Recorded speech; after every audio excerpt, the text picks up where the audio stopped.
Olá, tudo bem? Você que está na sua casa, você também que está aqui nesse culto presencial. Nós estamos muito felizes porque nós estamos mais uma vez na casa de Deus para louvar e agradecer esse nome que é digno de toda honra, toda glória e todo louvor.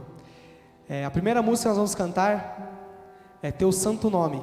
Vou pedir para os meninos colocar no slide lá.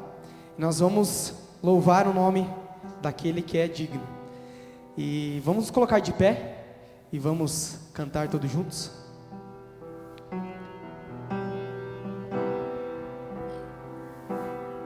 A música ela já começa com verso: todo ser que vive, louve o nome do Senhor. Cante. Todo ser que vive, louve o nome do Senhor. Toda criatura se derrame aos seus pés. Ao som da sua voz, o universo se desfaz. Não há outro nome comparado ao grande eu sou. E mesmo sendo pó, e mesmo sendo pó, com tudo que há em mim, confessarei que céus e terra passarão, mas o teu nome é eterno. Todo joelho dobrará ao ouvir teu nome, teu santo nome. Todo ser confessará, louvado seja o teu nome, teu santo nome. amém.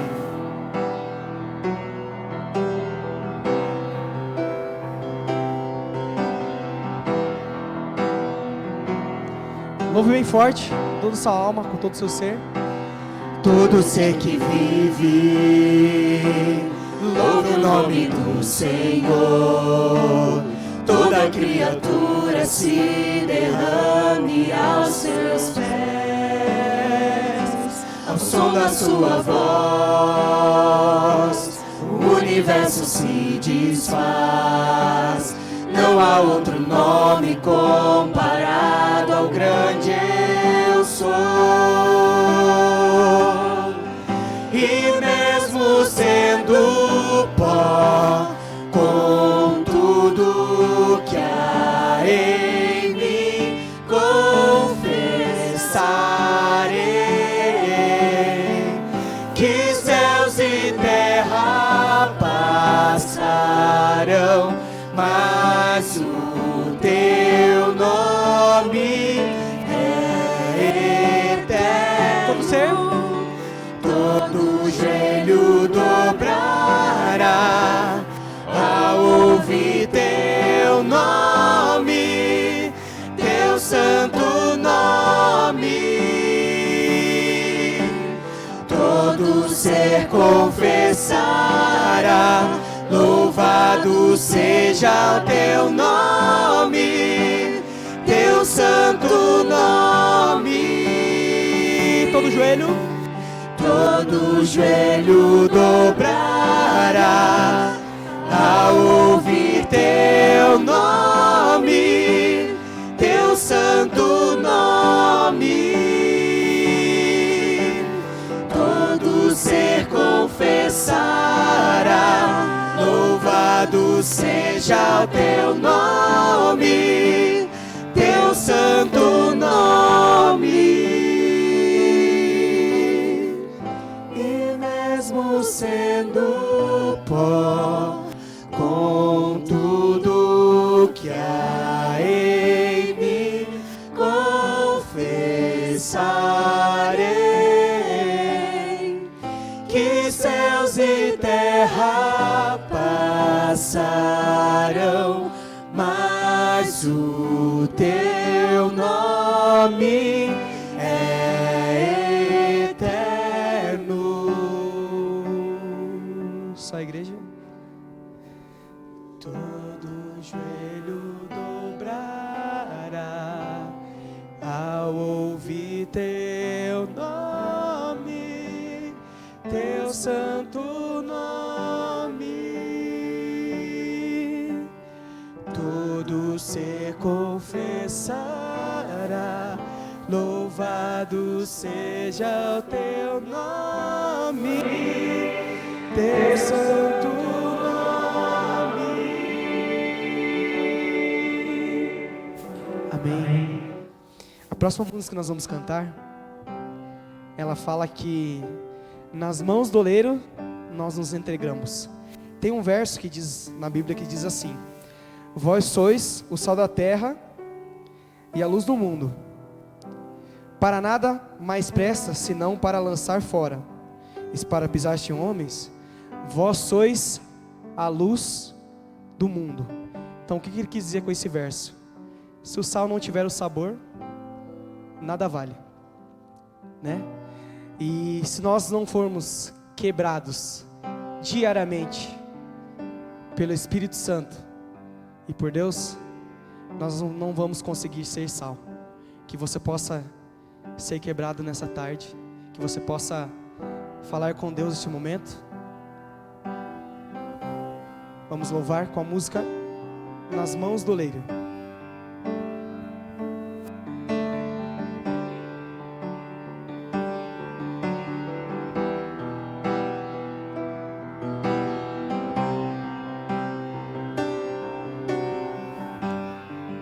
Louve em tuas mãos. Em tuas mãos. Você é pó, você é sal.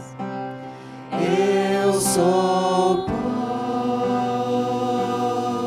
Nenhum valor.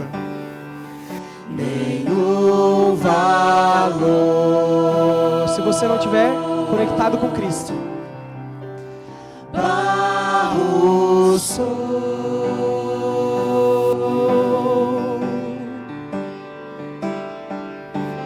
Quem sou eu pra questionar tuas mãos a me moldar? Tu és Deus, artesão de mim. Nas mãos do oleiro. Nas mãos do oleiro me entrego inteiro pra ser quebrado e refeito. Nas mãos do oleiro sou restaurado pra ser um novo vaso.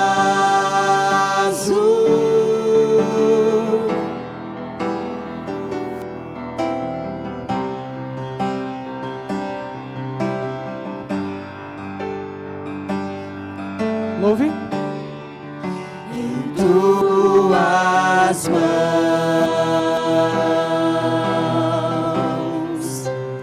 eu sou pó,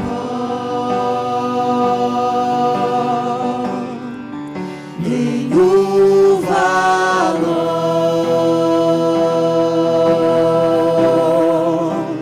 barro sou.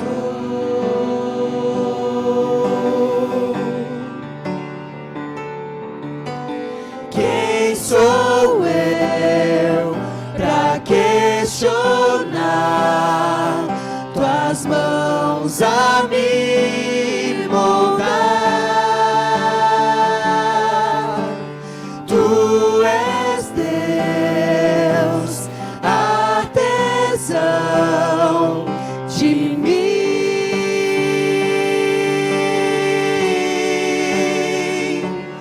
Nas mãos do oleiro me entrego inteiro pra ser quebrado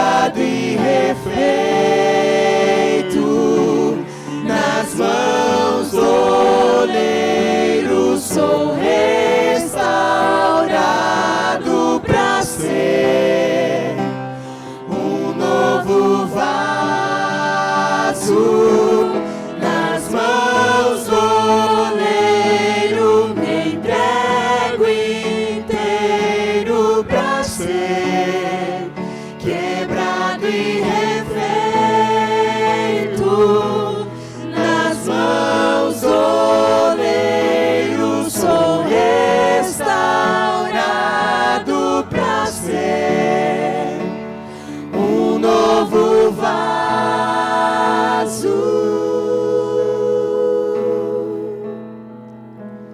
Nas mãos do oleiro me entrego inteiro pra ser quebrado e refeito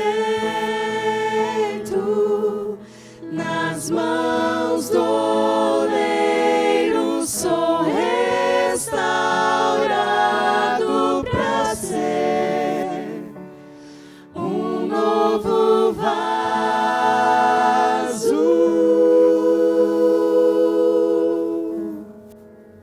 Senhor, nós queremos nessa tarde ser quebrados e refeitos, Senhor.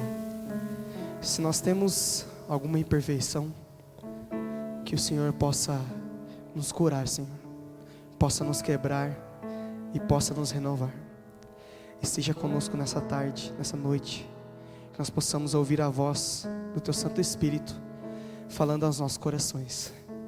Em nome de Jesus, eu te agradeço e te peço. Amém.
O lírio do vale, rosa de Saron,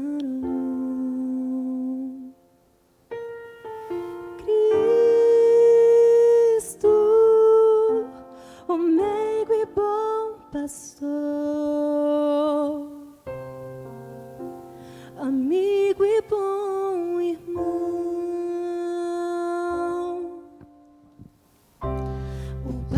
Eternidade, Cristo, o grande general, o Pai de amor eterno, Cristo, o vencedor do mal. Com amor e com poder, Cristo dá o seu perdão.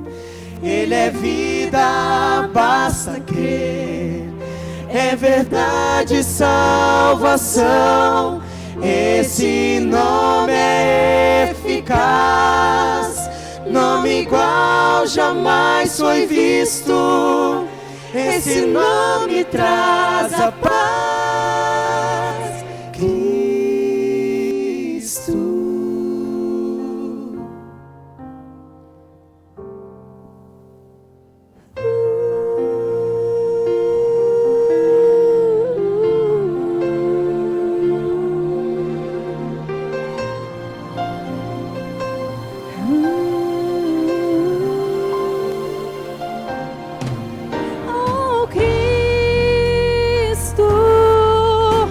A estrela da manhã,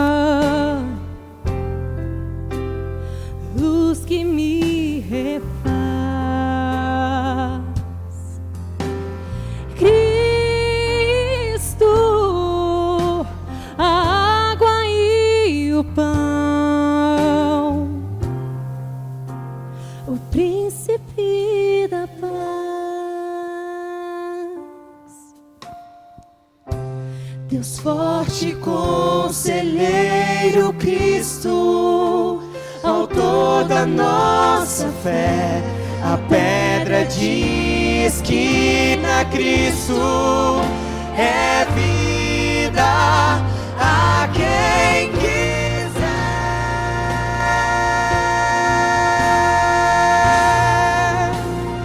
Com amor e com poder, Cristo dá o seu perdão.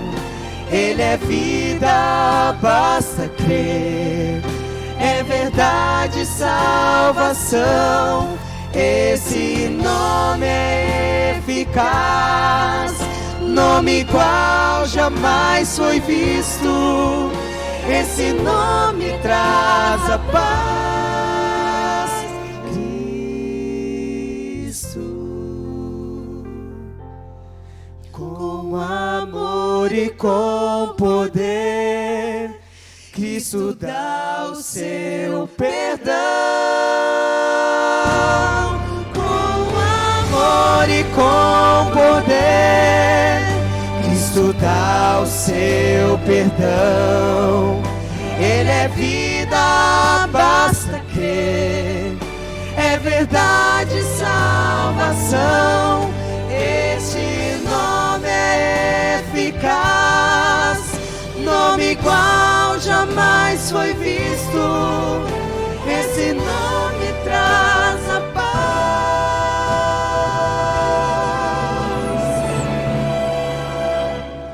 Cristo.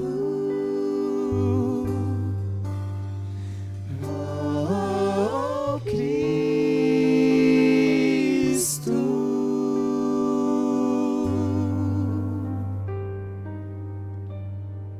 Amém.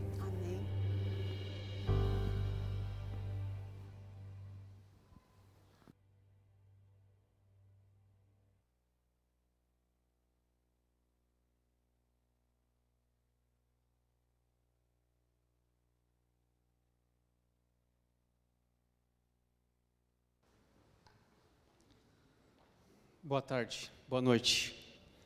Sejam bem-vindos à Casa de Deus mais uma vez.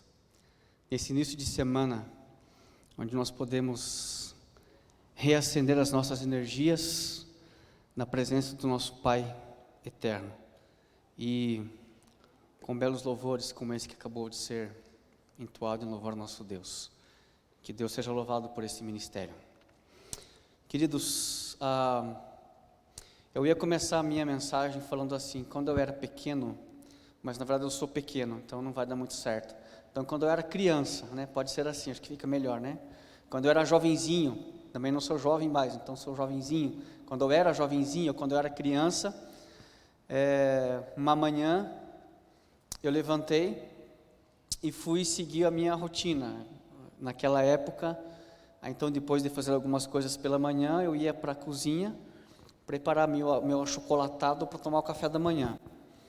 E eu cheguei lá, naquele dia, eu não lembro por que razão, isso faz algum tempo já, alguns anos, eu decidi tomar o café da manhã antes de fazer a minha leitura da Bíblia, qualquer lição na escola sabatina. Não sei o porquê, não lembro porquê, mas foi isso que eu fiz. Levantei, fui até o banheiro, e do banheiro fui para a cozinha, e aí eu peguei meu achocolatado, peguei o litro de leite, coloquei no copo, coloquei o achocolatado, e na época, hoje eu não faço mais isso, mas na época eu tinha o costume de colocar açúcar também dentro do achocolatado. Não sei se você faz isso hoje, mas hoje, se eu tentar fazer isso, fica muito mais complicado de tomar o achocolatado, porque fica muito mais doce. Mas naquela época eu fazia isso.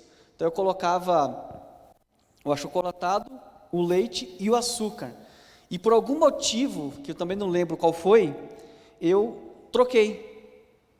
E em vez de eu pegar o vidro que tinha açúcar, eu peguei o vidro que tinha sal. E aí eu já vejo que alguns ficaram um pouco arrepiados com o resultado, né? Aí, também naquela época ainda, eu colocava um excesso de açúcar para poder adoçar o achocolatado. Então, era mais ou menos 2 colheres de açúcar aí para fazer de uma forma que ficasse bom ao meu paladar. Eu sei que isso é errado, hoje eu entendo, hoje eu mudei completamente, mas naquela época eu não tinha essa compreensão. E foi o que eu fiz, coloquei o achocolatado, coloquei o leite e coloquei 2 colheres, entre aspas, de açúcar, que na verdade era sal. E mexi tranquilamente e tal. E aí, sabe aquele primeiro gole que você dá assim com gosto, com vontade para saciar? Foi o que eu fiz, enchi a boca de um gole bem grande de achocolatado. Quando chegou na minha boca, eu falei, tem alguma coisa errada. Mas eu pensei que pudesse ser o meu paladar logo pela manhã, tinha escovado os dentes e tal. Engoli. Quando eu engoli, aí eu fui perceber que eu não tinha colocado açúcar, que eu tinha colocado sal. Na minha ideia, era simples de resolver, colocava-se açúcar agora em cima do sal. Aí eu fui lá, olhei agora no armário, encontrei o vidro de açúcar, parei na mesa e pensei, bom, eu coloquei 2 colheres de sal, então talvez 2 de açúcar resolvam o problema. Alguém está dizendo que 4 seria o suficiente, né? Mas eu coloquei 2 e não foi o suficiente. Aí eu coloquei mais a terceira, não deu certo. Coloquei a 4ª, também não deu certo. Aí eu tive que jogar fora aquele achocolatado e fazer outro, lavar o copo bem lavado. Naquele dia eu aprendi uma lição. O sal, ele marca tanto, ou ele deixa a sua marca tão forte, que para você tirar essa marca dele depois é muito difícil. Basta saber quando você salga por engano o alimento. É muito difícil que você consiga tirar o sal depois do alimento, né?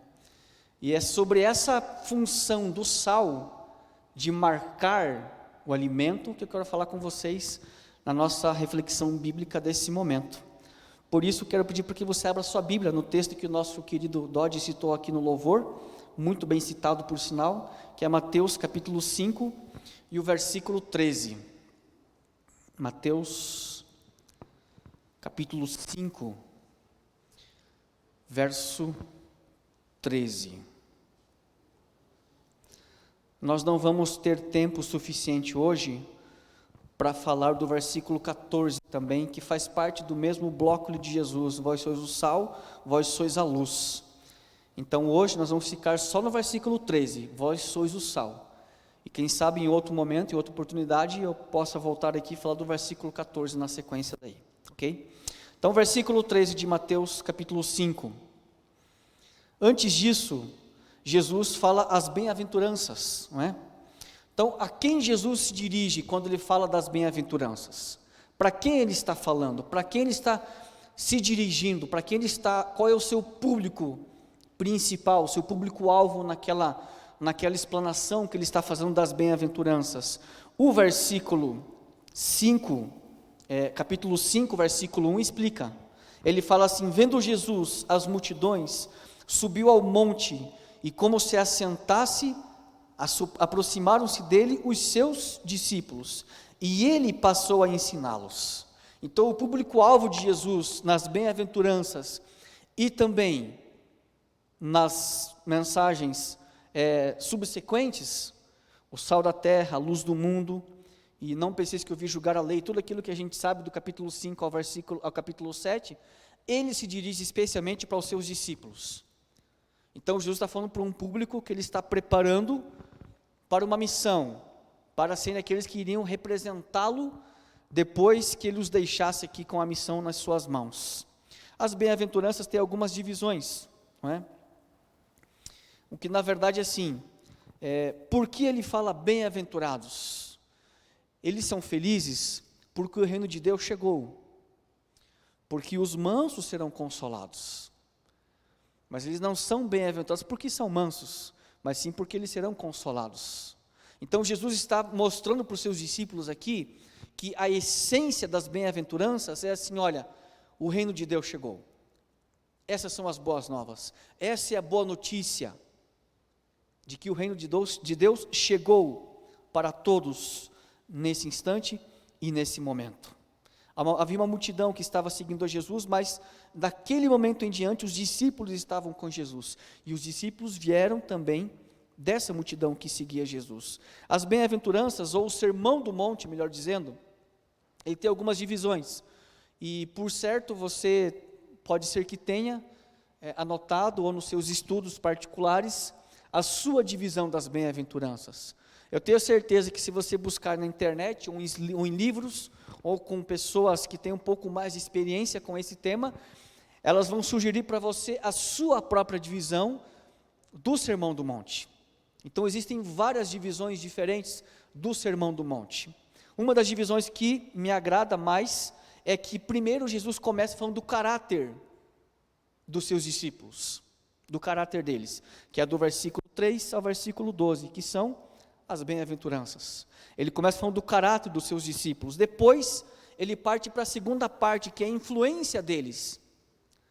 Qual a influência dos seus discípulos agora, depois de apresentar o caráter? Então ele fala assim, o caráter dos meus discípulos é esse, a influência dos meus discípulos será essa, é assim que eles vão influenciar pessoas.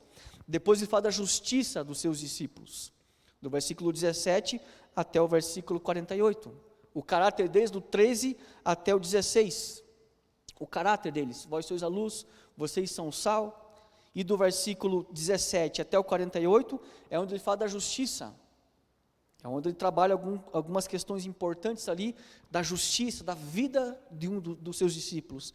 Depois ele fala da piedade deles, capítulo 6, do 1 até o 18, depois ele fala das prioridades dos seus discípulos, do capítulo 6, do 19 até o 34, depois ele fala dos seus relacionamentos como discípulos de Jesus, do versículo 1 até o versículo 12 do capítulo 7, e por fim, a sétima e última parte da divisão, seria o compromisso dos seus discípulos, compromisso deles com a missão, do versículo 13 até o versículo 29 do capítulo 7, essa é uma divisão que eu gosto bastante dela, mas eu respeito você tem a sua própria divisão, não vai ser motivo para criarmos aqui uma discussão quanto a esse assunto, mas o fato é que elas são importantes. O Sermão do Monte ele é muito importante para nós, como discípulos de Jesus. Vamos ao texto base então dessa noite, Mateus 5, versículo 13, e o Mestre Jesus diz assim, vós sois o sal da terra,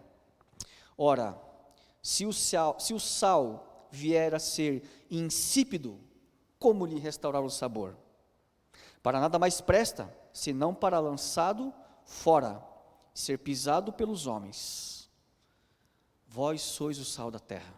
Jesus começa dessa forma. O sal tem pelo menos 3 funções. Naquela época tinha pelo menos 2 funções principais. Preservar os alimentos. Na época não se tinha geladeira, então você preservava alimentos, especialmente as carnes, dessa forma. Então ele preservava alimentos. Uma outra função do sal daquela época e também para nós hoje é o sabor, né? Por isso eu tive essa experiência salínica, digamos assim, com o meu achocolatado naquela manhã fatídica, que até hoje, quando eu falo, me vem aquele gosto de achocolatado salgado na boca. Agora, nesse instante, eu lembro do gosto. Marcou demais, não é? A minha infância.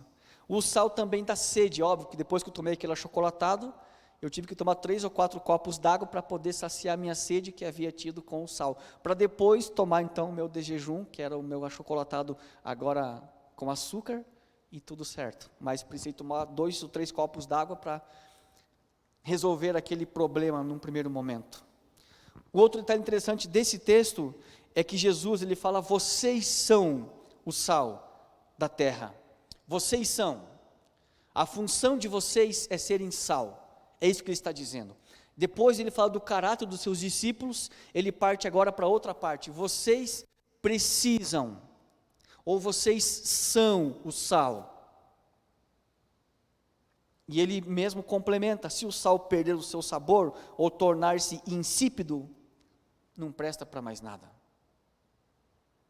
Então Jesus deixa uma condição para nós, muito clara, que é a seguinte, você precisa ser sal para ser meu discípulo. Se você quer ser meu discípulo, você precisa ser sal. Se você não for sal, consequentemente você não será meu discípulo. E se você não for meu discípulo, você perde tempo me seguindo. É basicamente isso que Jesus está dizendo no versículo 13. Havia um ditado romano naquela época de Jesus, muito popular. E o ditado era o seguinte, não existe mais nada mais útil do que o sol e o sal. Não existe nada mais útil do que o sol e o sal. O sal era importante naquele período para os romanos, naquele período. E o sal naquele período era tão importante, tão valioso, que soldados romanos recebiam pelo seu trabalho com sacas de sal. É daí que vem o termo salário. Se alguém não sabia, salário vem desse termo, receber o seu pagamento pelo seu trabalho prestado com sacas de sal, porque ele era muito valioso. Você podia fazer várias coisas com o sal, inclusive conservar as suas carnes, seus alimentos que você havia conseguido com sal. Então naquela época não havia nenhum problema se você trabalhasse e o seu patrão lhe pagasse com sacas de sal. Pelo contrário, você ficaria feliz e não ficaria triste em receber o seu salário com sal, com sacas de sal. Aí que vem então a palavra salário, né? Vem do latim, salarium, salarium. O sal então era usado para preservar alimentos. Uma característica muito interessante do sal é que ele some. Quando você pega o sal do saleiro e coloca na comida ou em qualquer outro lugar que você quer ressaltar o seu sabor ali ou dar um sabor mais agradável, o sal ele some, você não enxerga mais o sal. Enquanto ele está no saleiro, você o percebe. Depois que você coloca ele no alimento, na comida, você não enxerga mais, mas você o sente pelo paladar. Então o sal, ele some. Essa é uma característica interessante do sal. Uma segunda característica do sal é que ele se doa. Ele se doa tanto no alimento a ponto de sumir. Ele não é enxergado mais, mas ele é sentido. É por isso que Jesus fala: vocês são o sal. Vocês não precisam serem enxergados, mas precisam serem sentidos como uma influência positiva da minha graça na vida das pessoas. É isso que ele quer dizer. Quando ele fala, vocês são o sal, vocês têm que se doar, vocês têm que sumir do saleiro, vocês têm que sair do saleiro, misturar-se com as pessoas, sumir no meio das pessoas e serem notados pela sua influência positiva, pacífica, graciosa, amorosa, de compaixão pelas pessoas. É isso que o mestre está tentando nos dizer quando ele fala que o sal, ele se doa, ele preserva e ele também some. Existe uma tendência muito comum no cristianismo hoje, é de nós pegarmos esse texto e dizermos assim: vós sois o sal da terra, a igreja é o sal da terra. É muito mais fácil você pegar esse verso e aplicá-lo à igreja, à instituição, e esquivar-se da sua missão, da sua função de ser sal. É muito fácil eu pregar para você nessa noite e falar assim: nós como igreja, a igreja do Bom Retiro, a igreja A, B, C ou D, é a igreja, é o sal da terra.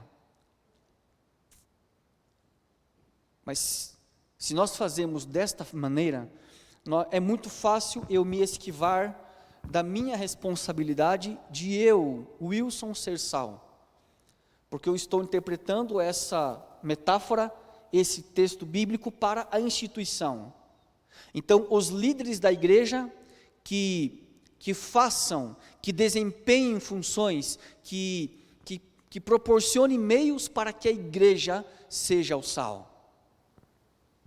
Porque aí você se esquiva da responsabilidade e você joga essa responsabilidade para o pastor, para os anciãos, para os líderes da igreja.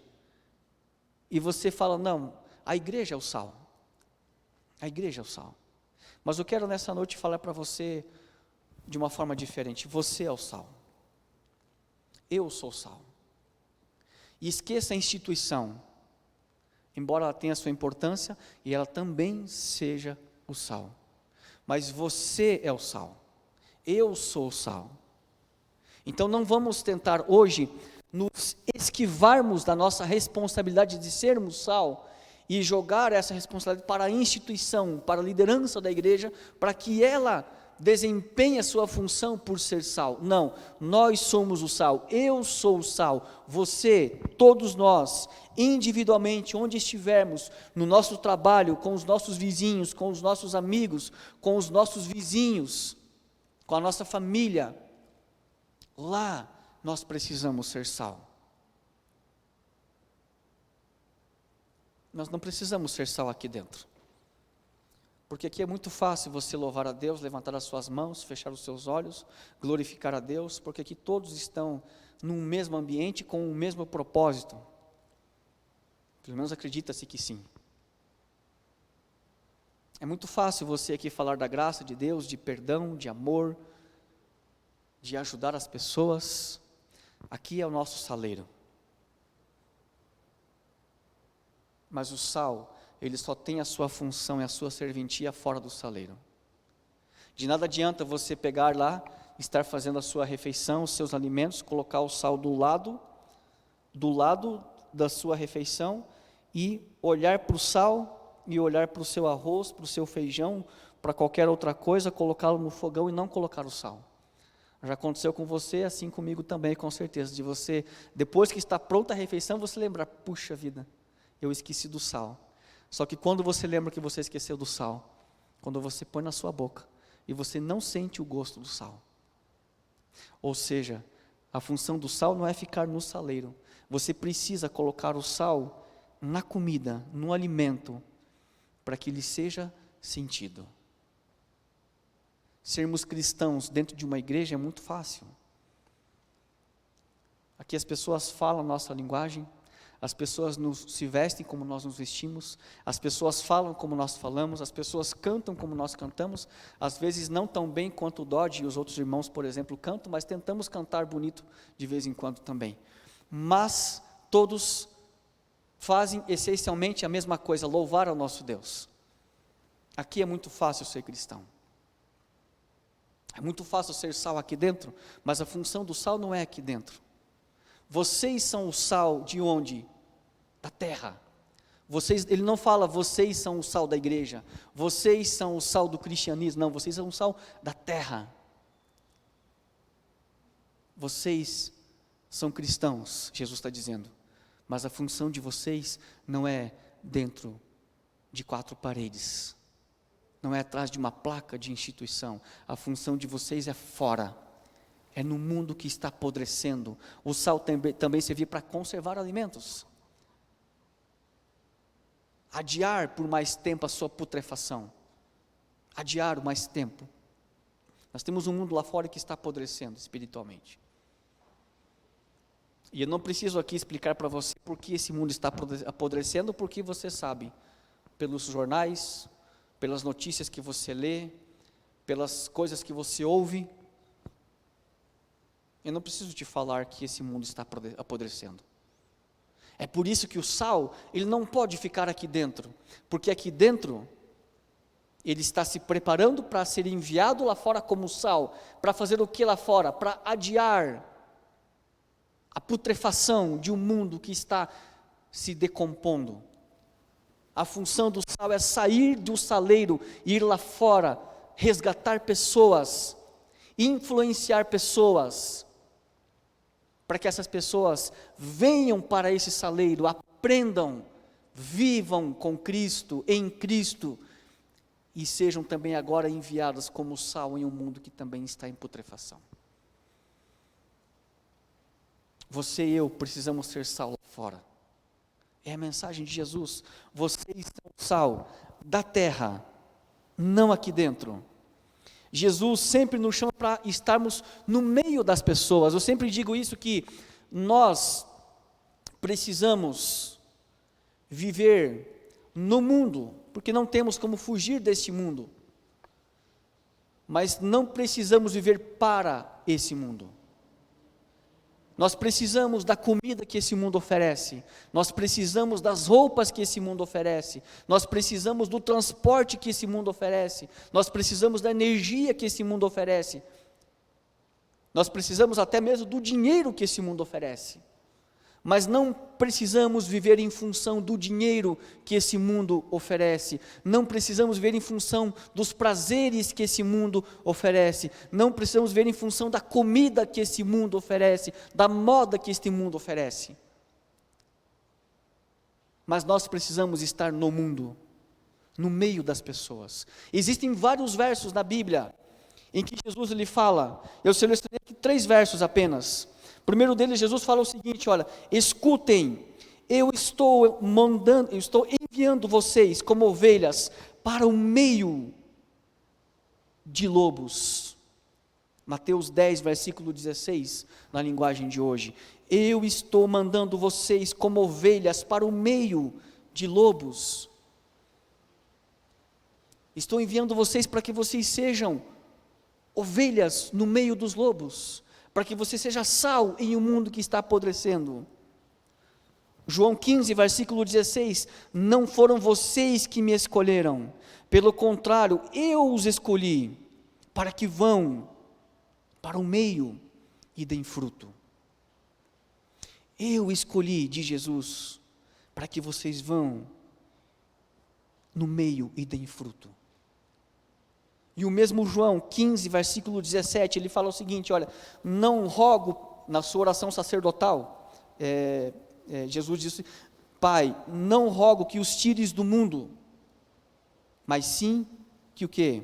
Que os proteja do maligno. Jesus faz essa oração, ele fala: Pai, não rogo que os tires do mundo, mas sim que os proteja do maligno.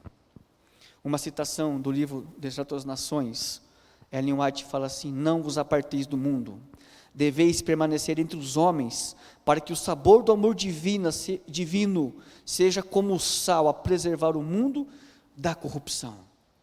Não vos aparteis do mundo, deveis permanecer entre os homens, para que o sabor do amor divino seja como o sal a preservar o mundo da corrupção. Não se afastem do mundo, não vão para longe do mundo, porque Jesus quer dizer o seguinte: vocês não podem se afastar, porque não é a função de vocês, vocês não foram chamados para afastar-se do mundo, para distanciarem-se do mundo, vocês não foram chamados para fugir do mundo, vocês foram chamados para estar no meio do mundo. Para quê? Para exercer influência, para preservar o mundo da corrupção, diz ela. Uma outra citação no livro Atos dos Apóstolos, a mesma autora diz o seguinte, aqui no contexto do dia do Pentecostes, ela fala assim: os discípulos oraram com intenso fervor, para serem habilitados a se aproximar das pessoas. Eles oraram com intenso fervor, para unicamente se aproximarem-se das pessoas, Eles não oraram para ficarem ricos, eles não oraram para que Deus fizesse um passe de mágicas, não, eles oraram para que Deus os habilitasse a aproximarem-se das pessoas.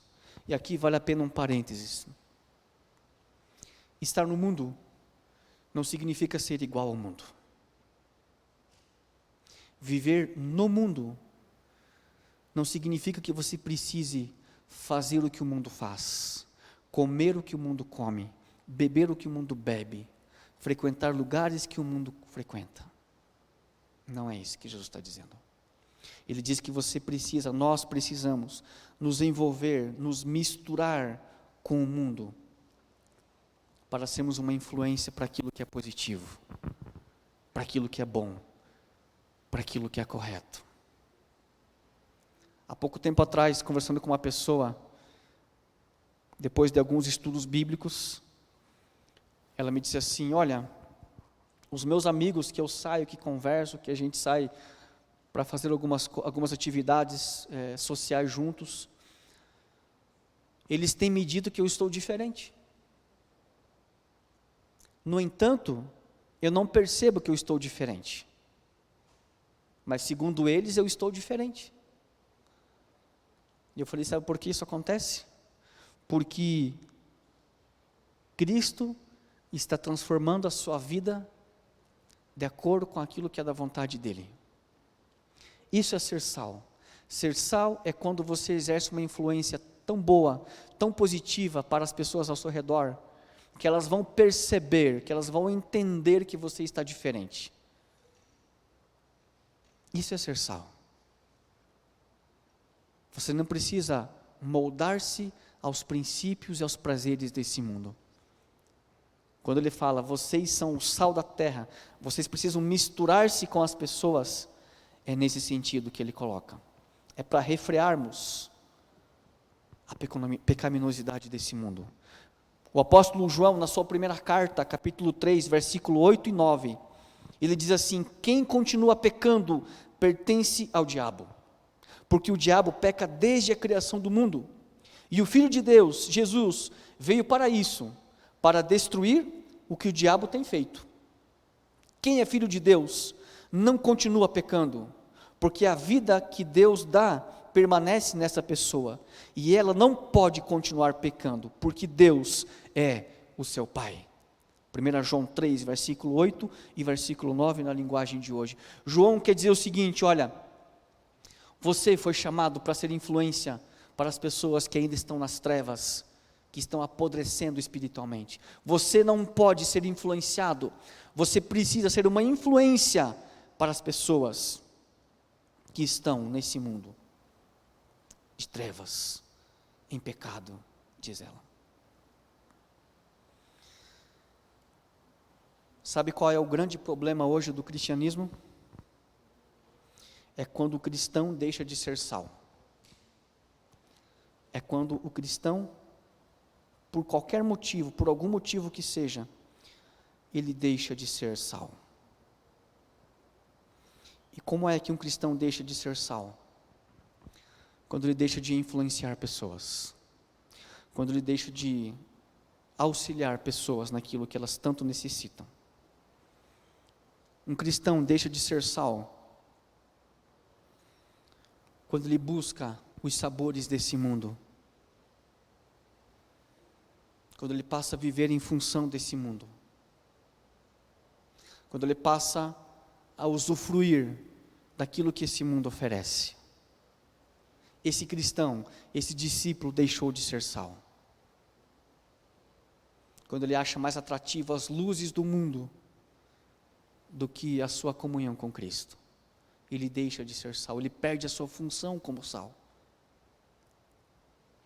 Em outras palavras, um cristão que deixa de ser sal, ele mesmo começa a entrar em estado de putrefação espiritual.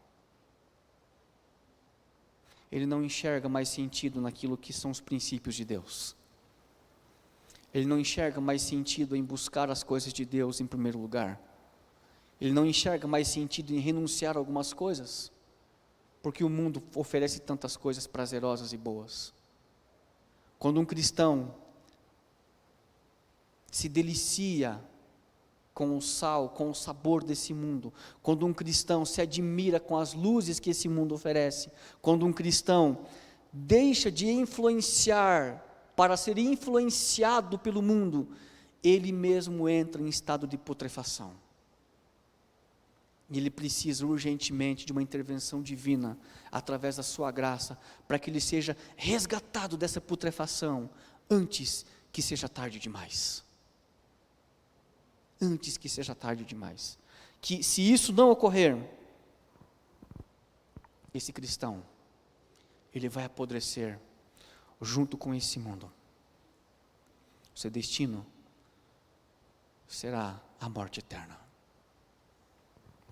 Se nós não somos uma influência santificadora no mundo, no ambiente que nós estamos, talvez nós estejamos parecidos com o mundo. Então, se você e eu, se nós não conseguimos exercer uma influência santificadora, positiva, para aqueles que estão próximos a nós, talvez nós estejamos mais parecidos com o mundo, por isso as pessoas não percebem e não conseguem sentir a nossa influência, porque nós mesmos estamos sendo influenciados pelo mundo que apodrece lá fora. Esse é o grande dilema, esse é o grande problema de um cristão que deixa de ser sal. Deixa de ser sal. Jesus, ele associa as duas coisas, por isso eu disse que não vamos ter tempo de falar do versículo 14, vós sois a luz do mundo, mas ele coloca no mesmo bloco, na mesma conversa, vocês são o sal e vocês são a luz. O detalhe é que Jesus, ele coloca nessa ordem, primeiro você tem que ser sal, depois você tem que ser luz. Por quê? Primeiro você precisa estar no meio, influenciar pessoas, para depois você mostrar a sua luz para as pessoas que estão próximas a você. Acontece uma tragédia quando um cristão tenta ser luz, sem ser sal primeiro. Quando o cristão, ele quer ser luz, sem antes ter sido sal, ele vai tentar mostrar o seu brilho, aquilo que ele é, aquilo que ele faz, ou aquilo que ele não faz, para que as pessoas vejam que ele é melhor do que outras pessoas. Por quê? Porque ele quer ser luz, sem antes ter sido sal. Ele quer ser luz, ele quer brilhar, sem antes ter estado junto com as pessoas, vivido com as pessoas, influenciado pessoas, dado sabor à vida das pessoas. Quando o cristão tenta ser luz, sem ter sido sal antes, possivelmente ele vai tornar-se um cristão rabugento. E eu não preciso me deter nesse tema, porque eu acho que hoje pela manhã, a mensagem ela foi bem enfática nesse ponto. Isso é muito claro, quando o cristão tenta ser luz, sem ter sido sal antes, ele vai preocupar-se com o exterior, ele vai preocupar-se em mostrar as coisas que ele não faz, para que as pessoas que fazem, sintam-se inferiores a ele, porque ele não faz o que elas fazem, porque ele não é como as pessoas são, porque ele é melhor do que aquelas pessoas, porque ele está 50 degraus acima daquelas que estão 50 degraus abaixo, ele vai tornar-se uma luz, para que as pessoas subam os degraus para chegarem até aquela pessoa. É assim que funciona. Por isso que um cristão que deixa de ser sal, ou que quer ser luz antes de ser sal, ele não se mistura com as pessoas, porque ele acha coisa horrenda, horrível, misturar-se com pecadores, misturar-se com atos pecaminosos. Lembre-se o que eu disse anteriormente, estar com as pessoas não significa que você precise ser influenciado por elas. Estar no mundo não significa que você precisa ser influenciado e viver em função desse mundo. Mas há pessoas que se afastam, que se retraem, que se trancam, porque elas não podem contaminar-se com as pessoas que são pecadoras. Ora bolas, eu lhe pergunto, qual é a sua função então? Por que você é um cristão? Por que nós fomos chamados? Jesus mesmo diz no versículo 13, vocês são o sal da terra, vocês não são o sal da igreja, vocês são o sal da terra. Vocês precisam estar no meio das pessoas que estão em trevas, para tirá-las das trevas. Cristãos que querem ser luz, sem ser sal, tornam-se cristãos rabugentos, e tornam-se cristãos, pessoas que querem converter pessoas na marra. Possivelmente você conhece pessoas assim, que querem converter pessoas do seu jeito, da sua maneira, com o seu conhecimento, com a sua doutrina. E eles acham que se a pessoa não as aceita, ou não concorda com os seus ensinamentos, embora sejam bíblicos, mas se as pessoas não aceitam, elas estão perdidas. Elas não querem conhecer a verdade, entre aspas. E se as pessoas não conheceram a verdade, elas estão perdidas. E vão para o inferno. E devem ir para o inferno, porque rejeitaram a verdade de Deus. É assim que pensa um cristão rabugento. É assim que pensa um cristão que quer ser luz, sem antes ter sido sal. Ele pensa que se perca mesmo, porque eu falei, mas não aceitou. Então tem que se perder, tem que ir para o inferno mesmo. É assim que pensa um cristão que quer ser luz, mas nunca foi sal. Sabe como pensa um cristão que é sal? Ele pensa assim, puxa vida, essa pessoa está com algumas dificuldades. Então eu vou gastar tempo com essa pessoa. Eu vou almoçar com ela. Eu vou jantar com essa pessoa. Eu vou tirar essa pessoa para ir para um parque, para um shopping. Uma pessoa que é sal, ela não preocupa-se com aquela pessoa só no dia do estudo bíblico. Ela conversa com a pessoa de outras coisas também. Ela é sal. Ela se envolve, ela interage com as pessoas. Ela dá sentido à vida para as pessoas que estão querendo tirar a própria vida por uma depressão, talvez. Ela dá sentido à vida para as pessoas. Esse é o sal. A luz. Aquele que quer ser luz sem ter sido sal, ele fala assim, ele fala que é frescura. Ele fala que essas doenças emocionais não existem. Ele fala que é falta de Deus no coração. E que não precisa dessas coisas. Deus vai curar se ela se render a Deus. Esse é aquele que é luz. Ou que acha que é luz. Porque ele não é luz também. Ele acha que é luz. Mas ele não se envolveu com as pessoas. Ele não sabe quais são as limitações daquela irmã. Quais são os problemas que ela tem, que aquele irmão tem. Não conhece, não visita, não sabe o que ela passa. Esse é aquele que quer ser luz. Mas nunca foi sal. Por isso Jesus lhe fala, seja sal, misture-se, envolva-se com as pessoas, influencie pessoas para aquilo que é positivo. Quando Jesus fala o seguinte, olha no versículo 3 ainda, ora, se o sal vier a ser insípido, o que é algo insípido? Vamos buscar aqui essa explicação naquilo que Mateus escreveu, no original grego. A palavra aqui que ele usa para insípido, no grego é moraino. Moraino significa, ela não é uma palavra aplicada para o sal, para começo de conversa. Ela não é aplicada para o sal. Porque quando ele fala assim, a tradução melhor para essa frase de Jesus, ela seria talvez algo diferente. Talvez ela fosse assim melhor. Mas se vocês perderem a sua identidade, não servem para mais nada. Então quando ele fala tornar-se insípido, ele está usando aqui a metáfora do sal, lógico. Mas a palavra que ele usa no grego não é a palavra aplicada para sal.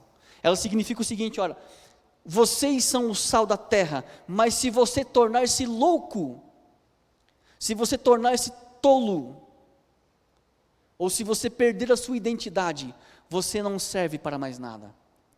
Jesus está falando aqui no versículo 13 de identidade. Se o sal perder a sua identidade, não serve para mais nada. Lógico, é óbvio, naquela época o sal, ele era usado para algumas funções, mas esse sal específico que Jesus está falando aqui, era um sal estilo do mar morto, era um sal com algumas impurezas, e ele ficava depois de um tempo arenoso, e se ele não fosse trabalhado, ele perdia o seu sabor, perdia o seu valor. Esse sal, o que acontecia com ele? Ele era amontoado ao redor das ruas, por onde as pessoas passavam, e uma outra parte também era acumulada perto das escadarias do templo de Jerusalém. E quando nevava, em Jerusalém nevava, mas não era um frio extremo como a gente imagina quando neva, mas nevava. Quando nevava, eles pegavam esse sal e jogavam nas ruas e nas escadarias do templo, para que derretesse o gelo e as pessoas pudessem circular sem risco de acidente. Então, quando Jesus cita aqui, olha, se o sal tornar-se insípido, como lhe restaurar o sabor? Não tem como. Aí ele fala, para nada mais serve, senão para ser lançado fora e ser pisado pelos homens. Lógico, porque se o sal perder o seu sabor, de salinidade, de dar sabor para o alimento, no contexto do sal exatamente, ele perdeu a sua função. Ele vai ser jogado na rua e nas escadarias do templo, para que as pessoas pisem sobre ele. Se um cristão perder a sua função, perder a sua identidade como cristão, como um discípulo de Jesus, para que ele serve? Para mais nada. Para mais nada. Ou seja, meus queridos, Jesus quer dizer o seguinte, se você tem sido denominado, tem se autodenominado como sendo o sal da terra, mas você não tem sido influência positiva, graciosa, misericordiosa para com as pessoas que estão próximas a você, se você sequer tem se envolvido com pessoas que precisam da graça de Jesus, você perdeu a sua identidade, porque aqui dentro não é sal. O sal não tem a sua função aqui dentro, o sal tem a sua função lá fora. Vós sois o sal da terra. Se o sal perder a sua identidade, ele coloca, perder a sua identidade, para nada mais serve, não vai ser útil para mais nada. John Wesley, no seu livro O Sermão do Monte, página 116, ele diz assim: se um cristão se abate, fica insípido, morto, descuida da própria vida e torna-se inútil para os outros que estão próximos a ele. Se um cristão se abate, fica insípido, morto, descuida da própria vida e torna-se inútil para aqueles que estão próximos a ele. Na volta de Jesus haverão muitos cristãos que são apenas frequentadores de igreja, que são apenas pessoas que entendiam que a sua função era dentro da igreja, não fora da igreja. É por isso que muitos vão dizer: Senhor, em teu nome não profetizamos, não expulsamos demônios, não curamos muitas pessoas. Sabe o que é isso? Eram cristãos que baseiam a sua comunhão com Cristo através dos sinais. Eles se baseiam naquilo que é exterior. Lembra da luz? Quer ser luz sem ter sido sal. Não fizemos tantas coisas? O que Jesus diz para eles? Afastem-se de mim.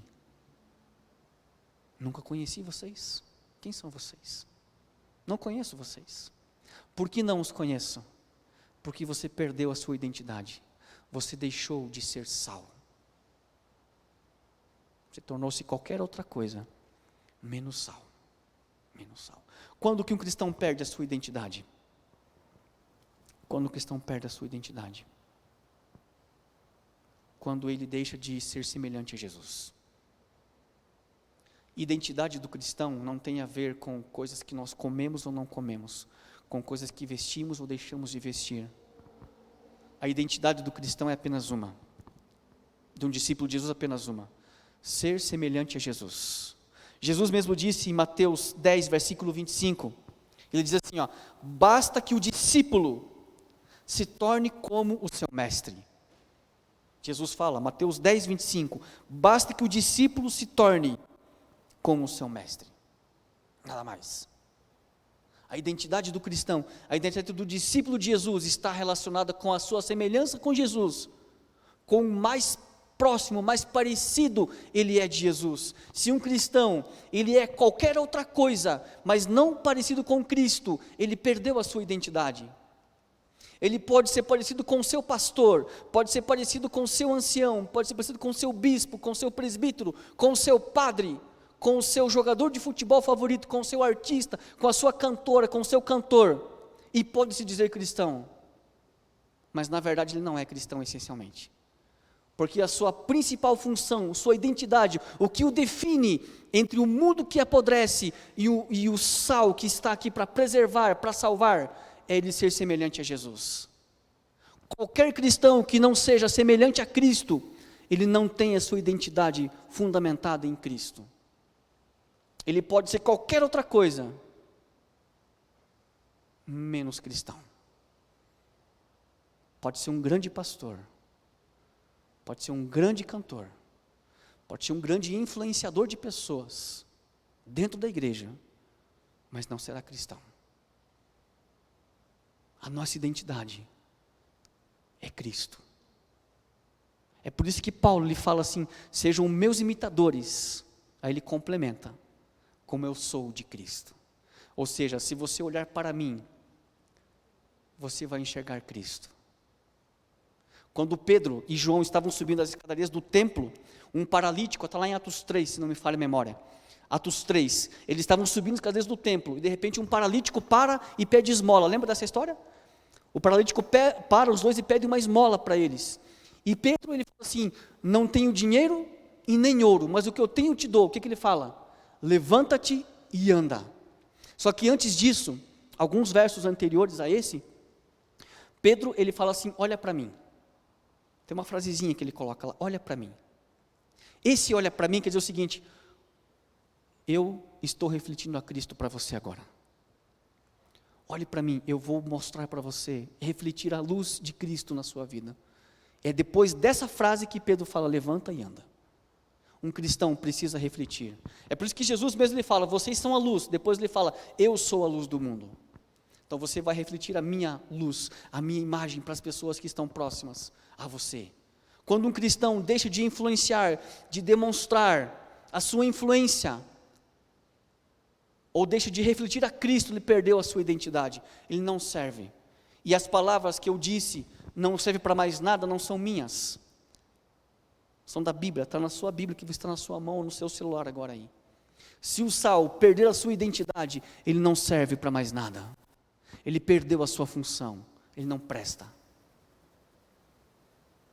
É dura, são duras palavras, mas são verdadeiras. Ele não presta, não serve para mais nada. Partindo para a nossa conclusão da nossa mensagem dessa noite, a igreja nós perdemos a nossa identidade quando deixamos de servir e de influenciar pessoas. Agora a última parte, a final de todas, como ser sal. Como ser sal. Como ser sal em um mundo turbulento, em um mundo caótico, apodrecendo como temos. Primeiro de tudo, eu definiria esse ser sal de duas maneiras apenas. Muito básico e muito simples. Primeira delas, o mundo não precisa ficar impressionado com a nossa oratória. O mundo não precisa ficar impressionado com os nossos prédios, com as nossas construções, com a nossa organização, com os nossos louvores, com a nossa teologia. O mundo precisa estar impressionado com a capacidade que nós temos de refletir Cristo para as pessoas. Nada mais, é identidade. Se o sal tornar-se insípido, se o sal perder a sua identidade, se o sal tornar-se louco, quando Jesus fala esse verso, ele está se referindo a um contexto em que os discípulos, as pessoas imaginavam que Cristo viria libertá-los do poder de Roma. E algum tempo depois, você conhece a história, surgiu um camarada na história da igreja, chamado Constantino, e esse Constantino entre aspas, se converte ao cristianismo, e você sabe tanto quanto eu o estrago que ele fez dentro da igreja, mas ele se dizia cristão, ele se converteu à igreja, que bênção, que maravilha esse camarada se convertendo à igreja, mas depois de um tempo a igreja, ela passa a fazer o quê? Agora a igreja, ela é tanto uma instituição religiosa, como uma instituição política. Religiosa e política. E essa associação, você sabe tanto quanto eu, que nunca deu certo, e nunca vai dar certo. Nunca deu e nunca vai dar certo. Só que a igreja, ela fez isso no passado. Religiosa e política. E depois de um certo tempo, a igreja, sabe o que ela faz? Ela passa agora a impor as suas doutrinas, os seus dogmas, a exercer poder político para que as pessoas façam o quê? Obedeçam às doutrinas da igreja. Ela impõe leis, ela persegue aqueles que não querem fazer o que a igreja manda fazer. E nesse momento a igreja passa a perseguir os cristãos, ela passa a matar em nome de Deus. Ela passa a prender em nome de Deus, ela passa a acorrentar pessoas em nome de Deus. É nessa hora da história que Jesus, eu imagino que ele se levanta e fala: vocês estão loucos, vocês perderam a sua identidade, a igreja não tem nada a ver com Roma, a igreja não tem nada a ver com o poder político, a igreja é a igreja, ela não se mistura com o poder de Roma, mas ela tem que influenciar pessoas, para que entendam que aqui é o lugar delas. Quando um cristão, ele se envolve em discussões que não vão influenciar pessoas para o reino de Deus, ele está perdendo a sua identidade. E aqui mais uma vez eu não preciso falar, porque hoje pela manhã foi falado muito sobre esse assunto. Mas quando um cristão se envolve com discussões, com questões que não estão envolvidas ou intencionais para edificar, para alcançar pessoas para o reino de Deus, ele aos poucos está perdendo a sua identidade, está deixando de ser sal. E quando esse cristão deixa de ser sal, Jesus diz: vocês estão loucos. Vocês estão loucos. Perderam a sua identidade. não serve para mais nada. Não serve para mais nada. Quando Jesus fazia milagres, quando os apóstolos faziam milagres, tem um verso muito bonito em Atos 19, versículo 11, quando diz assim: Deus pelas mãos de Paulo fazia milagres extraordinários. Deus pelas mãos de Paulo. Sabe o que é ser sal? É ser usado por Deus. Sabe o que é ser sal? É você se dispuser a falar: Senhor, som do meu coração. O Senhor conhece as minhas limitações. O Senhor conhece os meus pecados. As minhas lutas interiores. Os meus dilemas. As lutas que eu travei para estar na igreja hoje. As lutas que eu travei para assistir essa programação hoje. Som do meu coração, Senhor. Esse é o sal. Apesar das suas limitações, apesar das suas lutas e dificuldades, esse cristão, ele fala assim: Senhor, me usa. Preciso que o Senhor me use. E quando você pede para Deus lhe usar, entenda que Deus vai lhe usar. Deus vai lhe usar. Quando Deus chamou Moisés para que ele fosse libertar o seu povo do Egito, Moisés deu uma série de desculpas para Deus. Você conhece a história. E num certo momento Deus disse assim: Moisés, o que você tem nas suas mãos? E Moisés fala: eu tenho uma vara, tenho um cajado. E foi com aquela vara que Moisés abriu o Mar Vermelho. Foi quando Moisés levantava aquela vara que as pragas vinham sobre o Egito. Com aquela vara Moisés fez muitos milagres.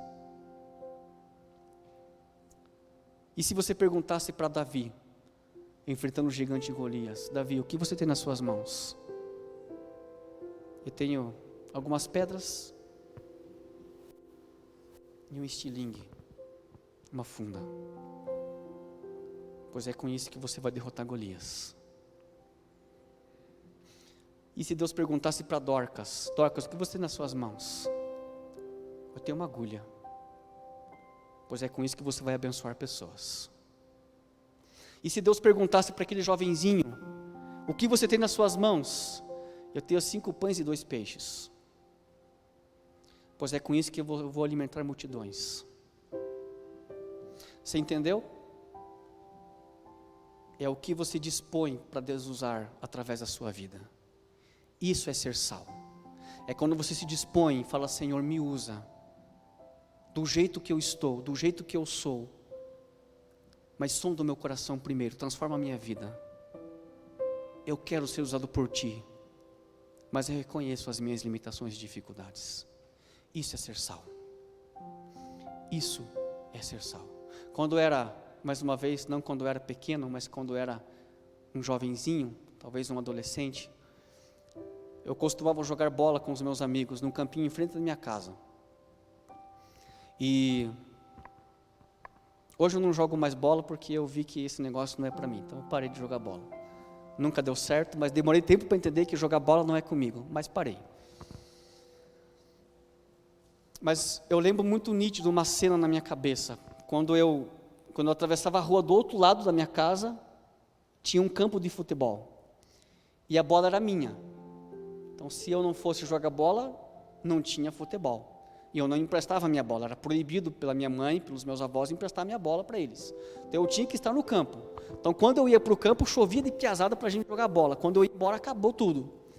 E eu nunca entendi, demorei tempos para entender, depois de adulto, na verdade, eu fui entender, que sempre que formavam uns times para jogar futebol, para a divisão dos times, eu era o último a ser escolhido. E os homens que jogam bola que vão entender o que eu estou dizendo agora, sabe? As mulheres talvez também, né? Eu nunca entendi por que eu era o último a ser escolhido para jogar num time. E às vezes os times estavam completos, e eles falavam: pode ficar naquele time lá, ou às vezes não, pode ficar nesse time aqui. E aí vinha um amigo meu, chegava e falou assim: Wilson, ó, você vai ficar lá bem na frente do gol, quando a bola chegar no teu pé, você só vira e chuta para o gol. Não precisa fazer mais nada. E eu ficava pensando assim comigo, por que isso, né? Mas nunca entendi, nem dava bola para aquilo. Depois de adulto eu fui entender que eu era ruim de bola, mas eles não podiam me deixar fora do time, que senão não ia ter jogo. Então sobrava alguém, que era eu, o dono da bola, ele precisa jogar em algum time, então vamos colocar ele nesse time aqui. Só que para ele não fazer besteira lá no meio do campo, lá na zaga, deixar a gente tomar gol, então ele fique parado aqui. A bola chegou para ele, ele vira e chuta pro gol. Se fizer gol, beleza, se não fizer, tá tudo certo. Pelo menos a gente está jogando bola. Depois que eu fui entender isso, o que Deus fala para Moisés, para Dorcas, para Davi, para aquele menino e para você hoje é a mesma coisa. Você só precisa estar disponível. Deus vai fazer o resto na sua vida. Se você quer ser sal, louve a Deus junto com essa música agora e fala: Senhor, me usa, som do meu coração, eu quero ser sal. E deixa Deus fazer o resto. E escute, Deus vai te surpreender. Que Deus te abençoe em nome de Jesus.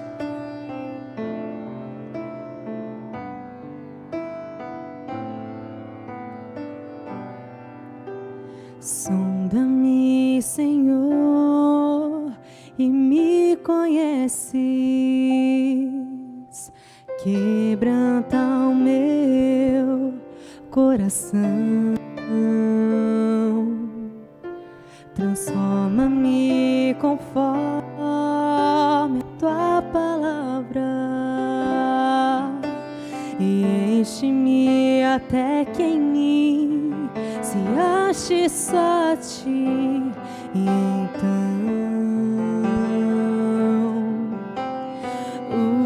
usa-me, Senhor,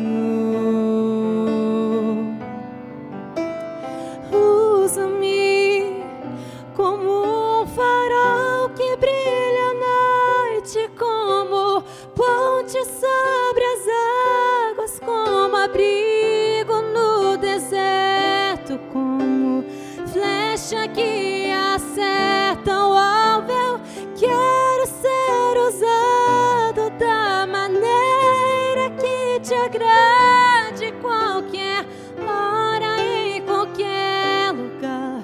Eis aqui a minha vida, usa-me, Senhor, usa-me.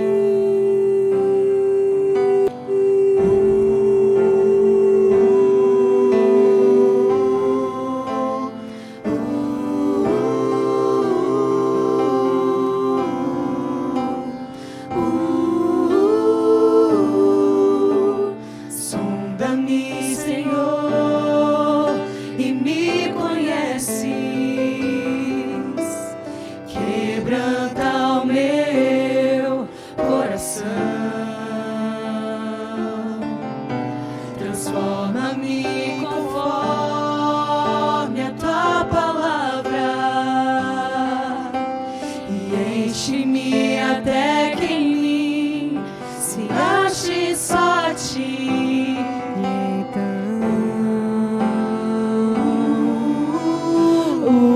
Usa-me, Senhor,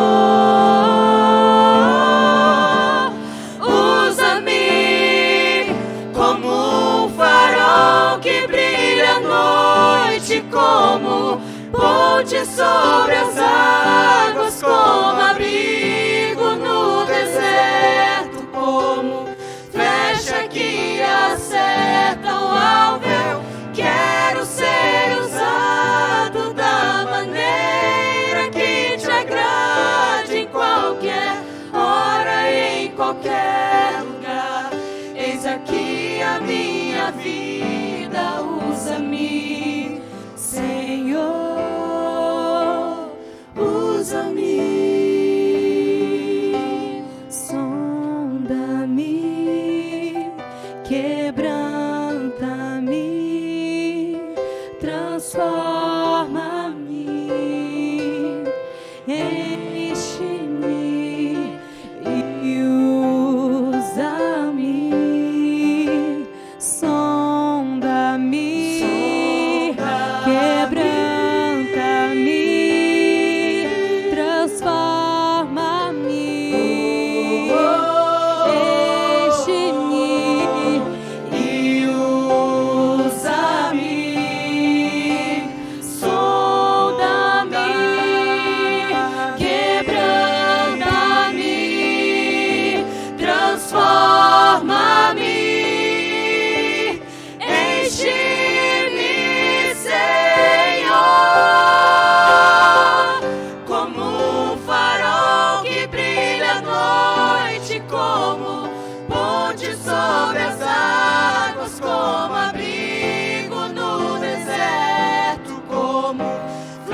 maneira que acerta o alvo. Eu quero ser usado da maneira que te agrade, em qualquer hora e em qualquer lugar.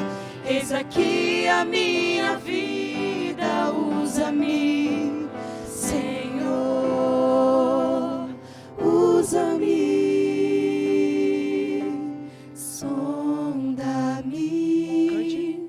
quebranta-me, transforma-me, enche-me e usa-me,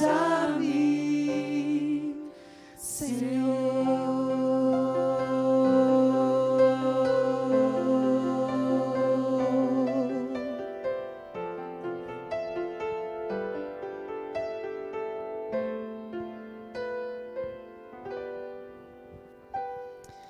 Oremos. Nosso Deus e Pai, essa é a nossa oração, Senhor. Ela que encerra nosso culto que fizemos ao Senhor nesta noite. Nosso único pedido é esse, que o Senhor nos use, apesar das nossas limitações, apesar dos nossos dilemas, apesar das nossas lutas. Nós queremos, necessitamos, precisamos ser usados por Ti, para que não sejamos inúteis, para que não percamos a nossa identidade, mas que possamos colocar a Tua identidade, a nossa identidade, nas pessoas que precisam também ouvir do Senhor. Nós queremos ser sal, Senhor, mas sozinho não conseguimos, essa é a verdade. Por isso nos use e sonde o nosso coração. Em nome de Jesus. Amém, Senhor. Amém.